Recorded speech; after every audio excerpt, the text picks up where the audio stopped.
Ni ibyagarutsweho kuri uyu wa mbere tariki ya mbere ukwezi kwa 11 mwaka wa 2025 ubwo ubuyobozi bwa Banki Nkuru y'u Rwanda bwagezaga raporo y'umwaka wa 2024-2025 ku nteko ishinga amategeko. Inama yari wihuriweho n'imitwe yombi uw'abasena ndetse n'uw'abadepite. Honorable Soraya Hakuziyaremye, guverineri wa Banki Nkuru y'u Rwanda, yatangaje ko by'umwihariko ubukungu bw'u Rwanda bwazamutse bikagaragazwa n'uburyo umusaruro mbumbe w'igihugu wazamutseho 6.3%, aho yavuze ko byagizwemo uruhare n'inzego zigera kuri 3 ari rwo ubuhinzi ndetse n'urwa serivisi, hakaniyongeraho urwego rw'inganda.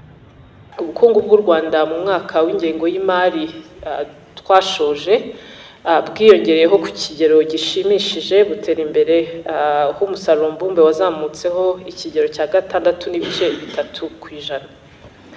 Urwego rwa serivisi ni rwo rwego rwazamutse cyane nk'uko mubibona, ruzamukaho ku kigero cy'8.6%, gikurikirwa n'urwego rw'inganda rwazamutseho 3.2%, hamwe n'urwego rw'ubuhinzi narwo rwazamutseho ku kigero cya 3.9%, bigaragaza ibikorwa byo kuzahura ubuhinzi ndetse n'ubwiyongere bw'umusaruro ugereranyije n'umwaka w'ingengo y'imari wawubanjirije. Ni ukubera urwego rw'ubuhinzi aho umusaruro wiyongereye.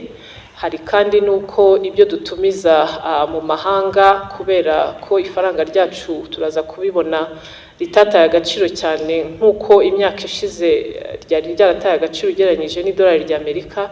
Ibyo byatumye naho ibiciro ku masoko cyangwa se umuvuduko w'izamuka ryabyo utazamuka cyane. Turaza no kwerekana ko mu buhahirane n'amahanga naho hagiye hagera urwego rushimishije cyane cyane ku byo twohereza mu mahanga nabyo byiyongereye.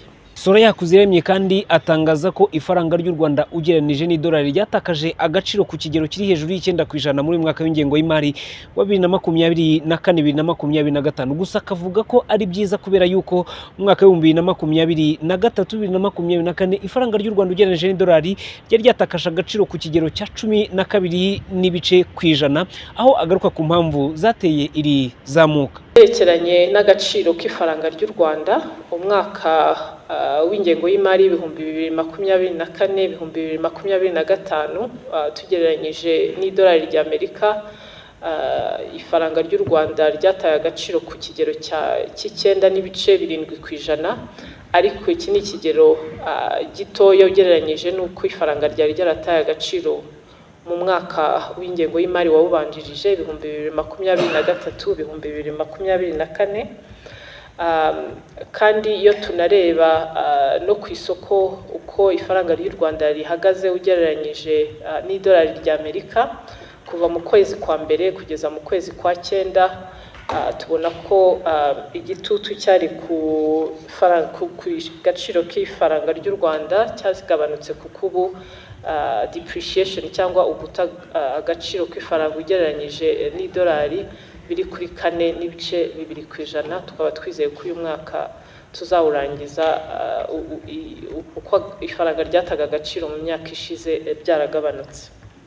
Ibyo biterwa hanini cyane cyane n'ingamba zafashwe, haba mu buryo bwo kureba uko amabwirizwa abuza abantu batemerewe kwishyuza mu mafaranga mu madovize bakumirwa, ndetse n'amavugurura yakozwe mu kwezi kwa 5.